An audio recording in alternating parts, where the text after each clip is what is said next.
Be honest with us, Roger. How many rolls of toilet paper are you down to? Well, how are you doing, Roger? We were just chatting about the coronavirus. How have you found this last week in Dublin? Yeah, it's interesting. Yeah, welcome to the Jeremy and Roger show, everyone. the Actually, funnily enough, there was almost 200 cases in Ireland, and we got the impression that there was a lot of coverage just the day before. Yeah, no, just yesterday. That's right. About people kind of breaking the rules already. For example, pubs are closed in Ireland, but they were found to be leaving their back door open so people could get in and that kind of stuff. But then there was this 200 cases in the last 24 hours. I don't know how many today. And I noticed that the atmosphere around Dublin now is really somber, and people are kind of avoiding each other. People, even in supermarkets, they're not allowing people in until somebody comes out. So, one person comes out and they allow another one in. So there's a big queue outside supermarkets and also pharmacists. So, yeah, I think it's finally sinking in that we've got a real problem here now. Yeah, and just that gradual waking up process. And I guess the other thing that is around how everyone's dealing with differently, and how some people are taking this quite seriously, both for themselves and more importantly for others. And some are just kind of saying, the old taglines, it's just as many people die from the flu, and I'm not going to be at risk, so why would I, self-isolate and all these things? And to me, I think that draws quite an interesting analogy with veganism and animal rights, because it's taking that step further and not just thinking about our own needs, but also other people's needs and interests. Yeah, it's an interesting. I mean, these kind of things are an interesting kind of challenge to neoliberalism and all the me kind of generation, because it's been said, hasn't it, that the solution to this kind of problem are kind of socialist in nature, in the sense that you need to be looking after each other and caring and giving, and then on the other hand you've got all the panic buying and stuff, and so there's a real kind of tension. But fundamentally, from a sociological point of view, they're actually saying to social animals, stay away from each other. That's very difficult. So even if we start by taking everything serious, and I think this is why the British government were reluctant to do things like closing the schools, for example. They've only done that partially, whereas in Ireland, they've done it fully, right? But they've even done things like they've closed, play parks, kind of playgrounds. In Ireland, they're all locked up and chained up. But the real fear is that we're social animals and we're not going to be able to keep this up for very long. And so, it's going to start to slip and slide, because we need to be together as a species. We're actually being asked to go against our nature. Interesting challenge that is. Yeah, because I think we've seen similar numbers that current estimates are maybe 10 to 14 weeks that this thing could be at its kind of peak. And then I guess no one really knows, though. It'll just be kind of a week by week assessment. So yeah, talking about the panic buying, be honest with us, Roger. How many rolls of toilet paper are you down to? Precious. I think I've got about 7, but the weird thing was I bought one of those massive kind of 25 rolls thing a couple of months ago, and I've got about 7 left. So I've not bought any in the last 2 months. So nobody can ever go at me about the toilet rolls anyway. I won't ask you again in a week. I will just leave it there and leave it to the imagination. Yeah.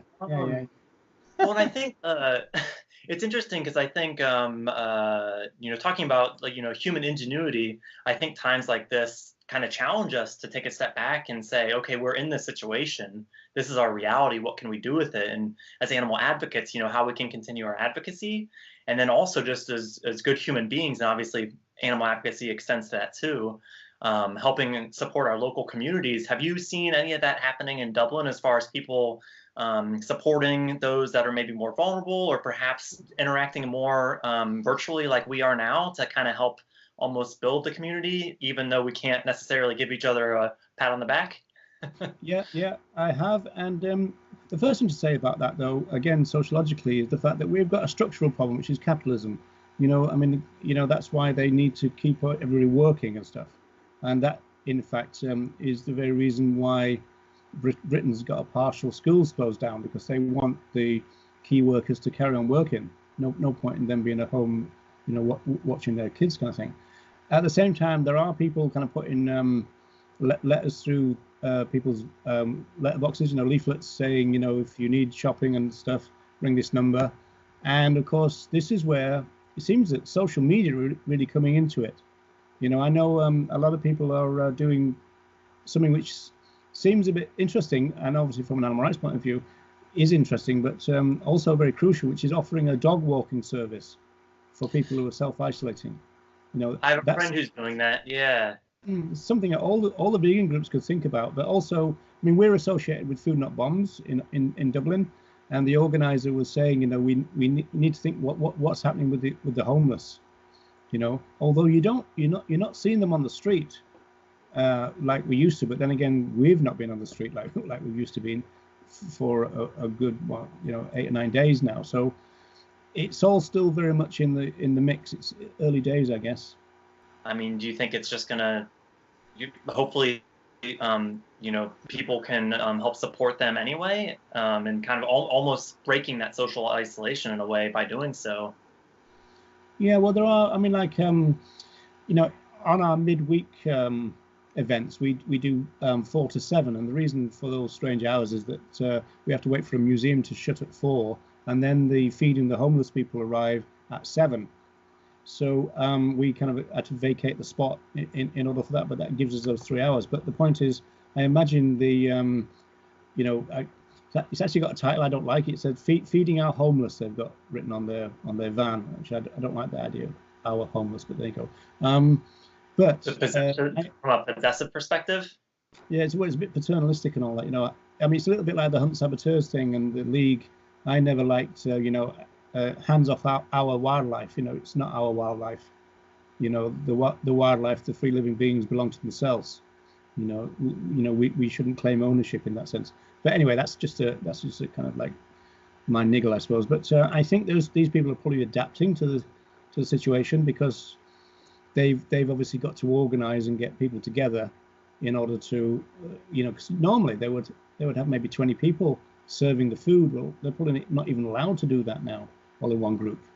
So, but they might still be providing some kind of service, but having to adapt it, And I think that's the thing that hopefully comes out through all this, because if nothing else, we're kind of forced to break our daily routines, potentially have more free time on our hands. So it gives us the opportunity to hopefully think outside of ourselves. Real quickly, how do you feel about, alternatively to the term homeless, how do you feel about the term, I know we said we were going to talk about language more in a future Roger and Jeremy episode, but just a little bit of it always comes up.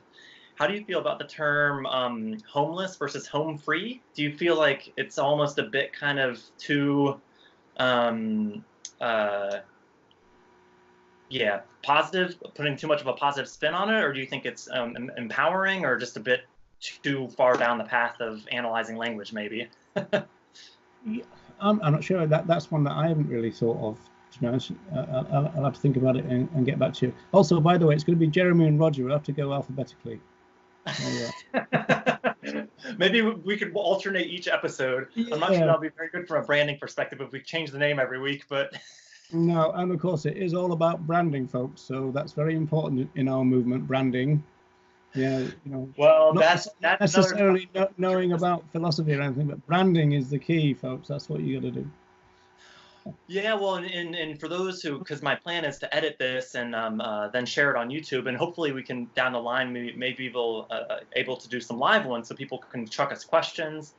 But yeah, if anyone watching this and they'd like us to talk about something, I mean, I feel very, for lack of a better term, privileged to be able to have these chats with you. And I mean, you've been at this game for several multiples of the time frame that I have, so your breadth of experience and knowledge is, I think I'm only beginning to truly Jeremy, appreciate. You're just calling me old now, aren't you? That's great.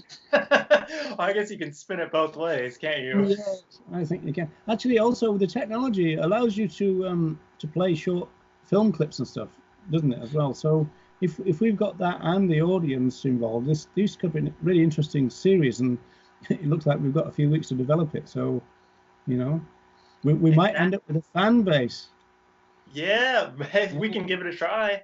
Well, and Yeah. that's something I think, in addition to us, I think there's so many people out there that talk about veganism and more specifically animal rights in their day-to-day lives, which if they have experience doing that, I see no reason why more of us couldn't start doing Facebook Lives and just reaching out and, maybe it's not about animal rights, but maybe it is, but just kind of almost reaching and pulling that community back that we might feel a bit distant from now, and maybe offering some support and dealing with some of these tough issues like the home free or the homeless, like we were talking earlier, and others. Yeah, but it's very important that we keep the Jeremy and Roger brand though, and maybe franchise it. And so I'm going to start the Patreon thing and order the first Lear jet. So that's I'll get started on t-shirt designs. Yeah, yeah. And well, I've got a badge making machine, so we're okay there. One other topic that I think that would be useful to explore before we wrap things up is I think there's been some pretty convincing connections between this starting at a facility that uses animals and I believe even kills them on site, and whether that could have contributed to the cause of this virus in the first place. And I'm sure both of us and a lot of the people listening to this have seen the memes and the things calling out that, if we were all vegan, maybe this wouldn't have happened, and almost kind of starting to draw that connection. And I guess the question is, should we be raising these relationships, or should we wait, let the dust settle, and then maybe reflect on it? And can it be done strategically? Yeah, this is a fascinating one, really. It's almost like how do we handle this tactically in a way, rather than just simply, as it were, telling the truth? Because there does seem to be fairly firm evidence that we're talking about this particular virus and previous ones had origins in the use of other animals. So I mean, there is an Australian documentary which I actually posted a few days ago, which makes the claim directly that it was the wet markets in China. So that in a sense is a problem, because it will invite racist comments. And in terms of trying to get people to think about that connection, first of all, this might not be a good time to do that kind of optics. I think that's the kind of point that Jake Conroy has made recently. At the same time, we do have the right to kind of point it out. It's just that we have to think carefully about the audience, and not to get too technical, but in a particular discipline in sociology, they talk about recipient design. You have to design your talk and your claims with the recipients in mind, especially if you're wanting to educate them. You're not trying to hit them on the head with it. You're trying to educate them ultimately. So we do have to think kind of carefully about that, because we do seem to have a strong case to say, well, actually, don't you think this is an issue here, right? I don't see the mass media doing that, although I do think the Guardian might have covered something recently, but I don't see radio and TV doing that. I don't know whether you do from your English perspective, Jeremy, but I don't see it here anyway. Oh, I swerve the TV as much as possible, I think. Yeah, me too. I get most of my information from the internet and YouTube, to be honest. So. Yeah. And the other thing I think that I know, especially early on in my advocacy, I became acutely aware of and tried to start to move away from, is trying to avoid shaming people, which I think there could be a little element of that in some of these memes, which I appreciate. Meme creation is an art in and of itself. However, if we say, you did this, you deserved it because this caused it, versus kind of saying, hey, what about this connection? Can we work towards finding solutions together? And that's more abstract than practical, I appreciate, but I don't know if that's something that we can move more towards, to move us more into that strategic bucket, versus maybe that all it's those vegans, again, type bucket. Yeah, well, that raises lots of interesting questions there, because we're going to talk about graphic imagery and stuff in a future version of whatever we're calling this. And but also, claims making is quite difficult in that sense. And even if you try and be very diplomatic and you try to kind of go easy, as it were, the people who want to be offended will find a way to be offended. So there is always a balance that you can't just there's always this saying about you've got to meet the people where they are, but that means we'll be meeting them in McDonald's, so we can't do that. You've got to kind of like put your flag in the sand at some point and go, I'm not going any further than this now. I've made this concession. I've said this. I've tried to be diplomatic about the language. I've tried to do X, Y, and Z, but ultimately the truth has got to be said. So that again is another kind of tactical kind of issue, which is live at the moment in the movement. There are some people who are trying to use, exaggerated or kind of confrontational language kind of on purpose, almost to kind of wind people up. Whereas that's not really the way to educate in a traditional sense. I mean, I don't really know whether it would work in that sense, kind of get on the wrong side of people and that educates them. I'm not quite sure if that's a model that would work. It seems to be counterproductive as well. So I'm not know. It'd be an interesting future episode, though, wouldn't it? Well, I was just thinking. I think we have about a half dozen of them teed up. So yeah, if there's any of the topics that our listeners want to hear first, it sounds like we've talked about language, graphic videos. Another one I think that would be really interesting to explore would be intersectionality, and especially the perceptions both within and outside of the movement. That might be a tricky one to stay under that 10-20 mark on, but we can try. One of the most important would be how to contribute to our Patreon page, which doesn't exist actually. But well, we'll see about that. But probably the biggest question, it sounds like, from tonight is what we're going to call this thing. So if anyone has any ideas, we've got a seasoned vet, and I mean, I've been at this a few years. I don't know what kind of descriptors I could attach to this, but definitely when I was discussion. Yeah, I opened a cinema in 1975 in a place called Kirby near Liverpool, and I'd left Ladbrokes and started working for a company called J&A. So we could call it J&R maybe. Yeah. I don't know. I like that RJ though. We're gonna have to have a poll or something. RJ versus JR. Yeah, we got to flick a coin or something. I'll try and find a double-headed one so I can win. That sounds good. I'll really appreciate your time, Roger, and be in touch, and we'll have to connect here again soon. Yes, and folks, I hope you like this format. We think we can make it a go, and we'll obviously try and cover some important issues, and so hope you keep tuning in. So thanks a lot, Jeremy, and see you soon.